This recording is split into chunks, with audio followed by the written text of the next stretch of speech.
ನಾನು ಲೈಫಲ್ಲೇ ಕಾಂಪೀಟ್ ಮಾಡಲ್ಲ ಅಂತ ಡಿಸೈಡ್ ಮಾಡಿದ್ದೆ.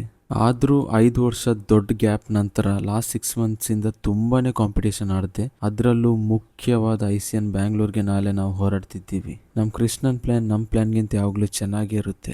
ದೇವ್ರ ಹತ್ರ ಬರೀ ಕೇಳಿದಿಷ್ಟೇ, ಎಲ್ಲರೂ ತುಂಬಾನೇ ಹಾರ್ಡ್ ವರ್ಕ್ ಮಾಡಿ ಬರ್ತಾರೆ. ಯಾರು ನಿಜವಾಗ್ಲೂ ಡಿಸರ್ವಿಂಗ್ ಇರ್ತಾರೆ ಅವ್ರನ್ನೇ ಗೆಲ್ಸಪ್ಪ ಅಂತ. ನಾನು ಲೈಫಲ್ಲಿ ಮತ್ತೆ ಕಾಂಪೀಟ್ ಮಾಡ್ತೇನೆ ಅಂತ ನಿಜವಾಗ್ಲೂ ನಾನು ಅನ್ಕೊಂಡಿರ್ಲಿಲ್ಲ. ಕಾಂಪಿಟೇಷನ್ ರಿಸಲ್ಟ್ಸ್ ಏನೇ ಬರಲಿ, ಅದ್ರ ನನಗೆ ಏನು ಸಿಗ್ಬೇಕಿತ್ತೋ ಅದು ಆಲ್ರೆಡಿ ಸಿಕ್ಕಿದೆ. ನನಗೆ ನನ್ನ ಲೈಫ್ ಇದು ಪರ್ಪಸ್ ಆಗಿರಲಿ, ಡಿಸಿಪ್ಲಿನ್ ಆಗಿರಲಿ, ವರ್ಕ್ ಎಥಿಕ್ ಆಗಿರಲಿ, ಮುಖ್ಯವಾಗಿ ನನಗೆ ನನ್ನ ಮೇಲಿರೋ ಸೆಲ್ಫ್ ರೆಸ್ಪೆಕ್ಟ್ ಕೂಡ.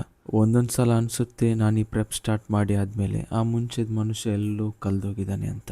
ಬ್ಯಾಕ್ ಪ್ಯಾಕ್ ಮಾಡಿ ಸ್ವಲ್ಪ ರೆಸ್ಟ್ ಮಾಡಿ ಟ್ರಾವೆಲಿಂಗ್ ಇಂತ ಮುಂಚೆ ಒಂದು ಫೈನಲ್ ಕಾರ್ಬ್ ಲೋಡಿಂಗ್ ಫಿನಿಶ್ ಮಾಡ್ತೀನಿ. ಬಾಡಿ ಕಂಡೀಷನ್ ಪೀಕಲ್ಲಿತ್ತು. ಬೇಗನೆ ಡ್ರೆಸ್ ಅಪ್ ಆಗಿ ದೇವರದ ಆಶೀರ್ವಾದ ತಕೊಂಡು ಅಪ್ಪ ಅಮ್ಮನ ಜೊತೆ ಸ್ವಲ್ಪ ಮಾತಾಡಿ ಅವ್ರ ಆಶೀರ್ವಾದ ತಕೊಂಡು ನಾವು ನಮ್ಮ ಜರ್ನಿ ಶುರು ಮಾಡಿದ್ವಿ. ಹೀಗೇನೆ ಹೋಗ್ತಿರುವಾಗ ಒಂದು ಟರ್ನ್ ಅಲ್ಲಿ ರಾಂಗ್ ಸೈಡ್ ಅಲ್ಲಿ ಒಂದು ಬಸ್ ಸ್ಪೀಡ್ ಆಗಿ ಬಂತು. ನಾನು ಇಮಿಡಿಯೇಟ್ ಆಗಿ ಬ್ರೇಕ್ ಹಾಕಿ ಫುಲ್ ಕಾರ್ನರ್ ಗೆ ಡ್ರ್ಯಾಗ್ ಮಾಡಿದೆ. ಏನೋ ದೇವ್ರ ದಯದಿಂದ ಗಾಡಿ ಕಂಪ್ಲೀಟ್ ಆಗಿ ಕಾರ್ನರ್ ಗೆ ಹೋಗಿ ಸ್ಟಾಪ್ ಆಯ್ತು. ಏನೋ ಒಂದು ದೊಡ್ಡ ಅಪಘಾತ ಸಣ್ಣ ಮಾರ್ಜಿನ್ ಇಂದ ಮಿಸ್ ಆಯ್ತು. ICN ಗೆ ಹೊರಟವರು ICU ಸೇರ್ತಿದ್ವಿ. ಇದು ಇನ್ಸಿಡೆಂಟ್ ಆದ್ಮೇಲೆ ಎಲ್ಲ ಫುಲ್ ಸೈಲೆಂಟ್ ಆದ್ರು. ಎಲ್ಲ ಟೇಸ್ಟಿಯಾಗಿ ಬಿರಿಯಾನಿ ತಿಂತಿರುವಾಗ ನಾವು ಮೆಜರ್ ಮಾಡಿ ಆ ಬೋರಿಂಗ್ ಫುಡ್ ತಿನ್ನೋದು ತುಂಬಾ ಕಷ್ಟ. ಆದ್ರೂ ತಿನ್ನೋಕೆ ಏನಾದ್ರು ಸಿಕ್ತಿದೆ ಅಲ್ವಾ ಅಂತ ಒಂದು ಖುಷಿ. ಬೆಂಗಳೂರು ರೀಚ್ ಆದ ತಕ್ಷಣ ನಾವು ನಮ್ಮ ಕೋಚ್ ನಿಶಾನ್ ಅವರ ಜಿಮ್ ಗೆ ಹೋದ್ವಿ. ಅಲ್ಲಿ 100% ಕಂಡೀಷನ್ ಕೊಂಡೋಗಿ ಪೋಸಿಂಗ್ ಮಾಡೋ ಮಜಾನೇ ಬೇರೆ. ಲೈಟಿಂಗ್ ನೆಕ್ಸ್ಟ್ ಲೆವೆಲ್ ಇತ್ತು. ಹಾಗೆ ಕೋಚ್ ಪೋಸಿಂಗ್ ಅಲ್ಲಿ ತುಂಬಾನೇ ಇಂಪ್ರೂವ್ಮೆಂಟ್ ಮಾಡಿಸಿದ್ರು. ಇಂಥ ವೆದರ್ಗೆ ಹೇಗೋ ಕಷ್ಟಪಟ್ಟು ನಮ್ಮ Airbnb ಗೆ ರೀಚ್ ಆದ್ವಿ. ಇಲ್ಲಿ ನಾವು ನಮ್ಮ ವರ್ಕೌಟ್ ಸ್ಟಾರ್ಟ್ ಮಾಡಿದ್ವಿ. ಸುಹಾಗ್ ಅವನ ಕೋಚ್ ಜೊತೆಗೆ ವರ್ಕೌಟ್ ಮಾಡ್ತಿದ್ದ. ಯಾಕಂದ್ರೆ ನಮ್ಗೆ ನಾಳೆ ಮೀಟ್ ಅಂಡ್ ಗ್ರೀಟ್ ಗೆ ಹೋಗಿ ನಮ್ಮ ಟ್ರಂಕ್ ನಂಬರ್ ಎಲ್ಲ ಕಲೆಕ್ಟ್ ಮಾಡಬೇಕು. ನಾಳೆ ಫುಲ್ ಡೇ ರೆಸ್ಟ್ ಮಾಡಿ ನಾವು ನಮ್ಮ ಕಾಂಪಿಟೇಷನ್ ಗೆ ರೆಡಿ ಆಗಿರ್ಬೇಕು. ನಾವು ಮತ್ತೆ 1 ಗಂಟೆ ಫಾಸ್ಟೆಡ್ ಕಾರ್ಡಿಯೋ ಮುಗಿಸಿ ಫೈನಲ್ ಮೀಲ್ ತಿಂದು